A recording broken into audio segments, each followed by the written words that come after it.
Yo fam, what's going on? Strat here from Strategic Audio, back at you again with another music production video. Welcome back to the channel, here in my humble little studio, trying to do a little bit of tutorials, a little bit of showcasing some behind the scenes of how the music is made for you. So today we're going to go through the making of a beat. It's a very chill, soulful, mellow R&B-ish vibe with a definite hip-hop edge to it. Think maybe along the lines of Jhené Aiko or even Snow Allegra. Hopefully I pronounced the name correctly. Yeah, so that's the vibe. So I'm playing in the key of B major at 90 BPM, starting off with a nice chill Rhodes piano. If this is the kind of content that you like to sit down and watch, if you're a music producer or an artist and this really intrigues you, drop the video a like and consider subscribing to the channel so you can get more of what we do here and kind of help the channel out at the same time. First link in the description will get you access to both free and premium loops and samples from our website, strategicaudiokits.com. Alright, without further ado, let's jump straight in.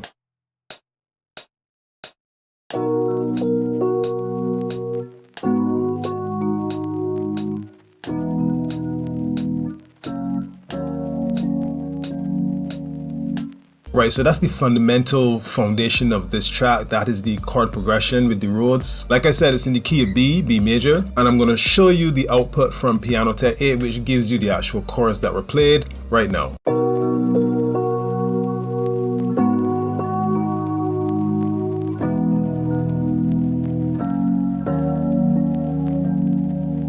So on the penultimate chord, I was trying to do a little something where I use a passing chord. And I know in more traditional R&B vibes, keyboard players do these sometimes off the wall, outside of the scale, fancy passing chords with diminished chords and all kind of thing. I'm pretty decent on the keyboard, but I know my limitations. And whereas I am still learning, and I will get to that point, I just played a simple G flat chord with sort of an inversion, and that was my passing chord.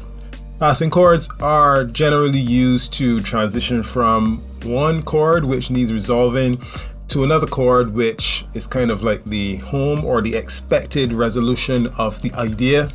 And you can do it in several ways. There really are very little rules when it comes to art. Do what feels right and what sounds right to you. Let's move on.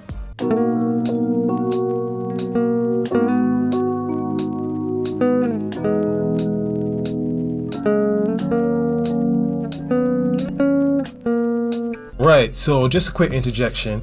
While I was editing the video, I realized that I didn't talk about the guitar that I played right after the chord progression. Not that there's anything major to talk about, it's just a simple counter melody to the chord progression. And I purposely made it very simple with some smooth, kind of sustained, spaced out notes. So simple a small child could play this little guitar riff. So just wanted to update the video.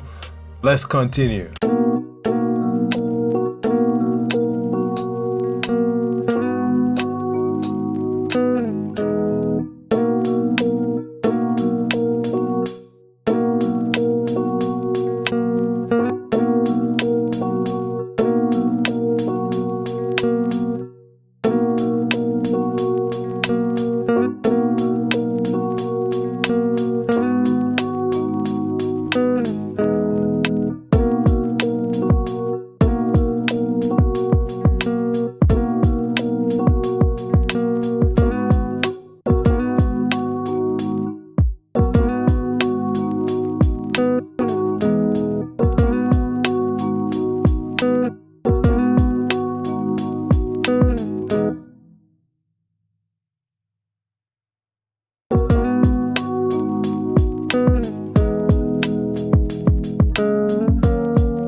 So at this point, I chose to insert some drums. Normally I do all my melodies and then drums, or I do all my drums and then melodies.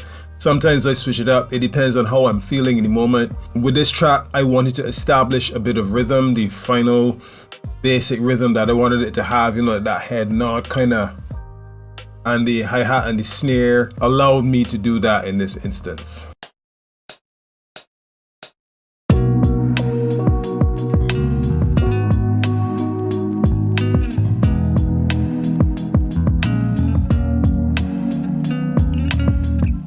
So that was just me playing a nice pad, a homemade pad that I did in Serum, over the top of the Rhodes, and it's the exact same chord progression. Just wanted to add like some body, some extra substance, like a backdrop, almost like a soundscape in the background, to where if you were to play just the drums with the pad and the Rhodes, the track would already begin to sound very full, or full enough. But as you can see and hear, it's really nothing fancy.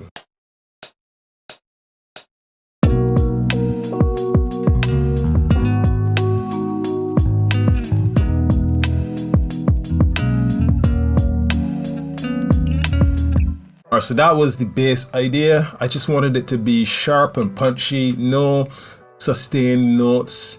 The chord progression is already very smooth. The Rhodes and the pad already very smooth and almost ambient. So with the bass, I wanted to add a little bit of punch, a little bit of dynamics. So my bass is made up of shorter, punchy notes and some level of melodic improvisation, instead of just playing the root notes of the chords and keeping it simple and boring. It's simple, but I don't think it's boring.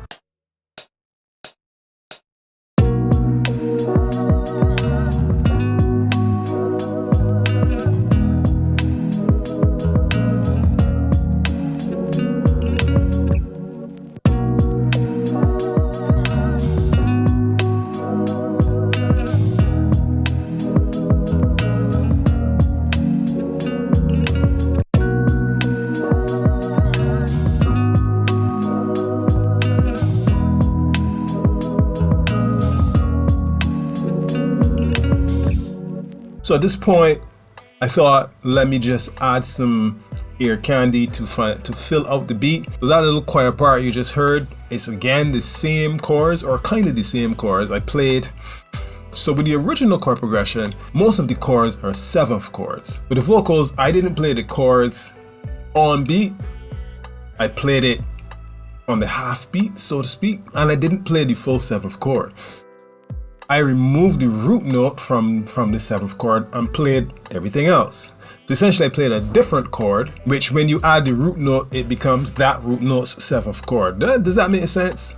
So for the B major 7 chord, you play B, E flat, G flat, and B flat. What I did was I removed the B, I played the E flat, G flat, and B flat. The other melody was done with a vibraphone preset in Piano Tech, and all I did was play notes that lie within the B pentatonic, the B major pentatonic scale. And if you understand anything about the pentatonic scales, they're quite interesting, almost magic. If I'm playing in B major and I know the notes for the B major pentatonic scale, I can essentially improvise anything over the top of my chord progression using just the notes from that pentatonic scale. And it always fits in my experience. So to finish it all off, I simply added the rest of the drums, which in this case was just a kick and an open hat. Then went on to do my mixing, my arranging, and finally my mastering. Ended up with a composition that I felt was smooth, very chill, has a nice vibe and a melody to it, makes you feel relaxed and happy at the same time because it's in a major key. Most of the stuff I do tends to be in minor keys. A lot of hip hop is minor keys. It's a little darker, a little sadder, has a little bit more of a grit to it. A lot of R&B tracks are in major keys because you want to convey a different emotion, and I find that this does that. Anyway folks, thank you so much for watching.